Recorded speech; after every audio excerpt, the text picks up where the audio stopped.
বলিউডের ৯০ দশকের Diva queen Raveena ট্যান্ডনকে আবারও দেখা যেতে পারে বাংলা সিনেমায়। সংবাদ মাধ্যমে এ তথ্য নিশ্চিত করেন নির্মাতা আতিউল ইসলাম।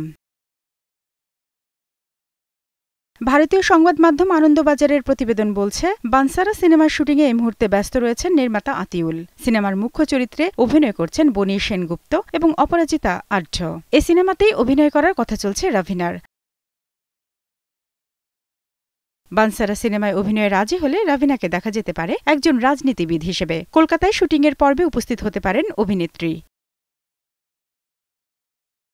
এ প্রসঙ্গে নির্মাতা আতিউল বলেন, সিনেমাটি বিগ বাজেটে তৈরি হচ্ছে বলে আমরা রাভিনার কথা ভেবেছি। তার সঙ্গে ভিডিও কলে কথা হয়েছে, চিত্রনাট্য তার পছন্দ হয়েছে। তবে এখনও এ সিনেমায় অভিনয়ের সম্মতি হিসেবে চূড়ান্ত সিদ্ধান্ত তিনি জানাননি। নির্মাতা আতিউল আরও বলেন, রাভিনার সঙ্গে আলোচনার বিষয়টা এখনও প্রাথমিক স্তরে রয়েছে। রাভিনার সিদ্ধান্ত জানালেই ফেব্রুয়ারিতে কলকাতায় তার শুটিং শুরু হবে। চলতি বছর পুজোয় সিনেমাটি প্রেক্ষাগৃহে মুক্তি পেতে পারে। ২০১০ সালে রাজা সেন পরিচালিত ল্যাবরেটরি সিনেমায় প্রথম কাজ করেন রাভিনা ট্যান্ডন। এরপর আর কোনো বাংলা সিনেমায় তাকে অভিনয় করতে দেখা যায়নি। সবকিছু পরিকল্পনা মতো এগোলে বানসারাতেই দেখা মিলতে পারে অভিনেত্রীর, এমনটাই প্রত্যাশা রাভিনার বাঙালি ভক্তদের।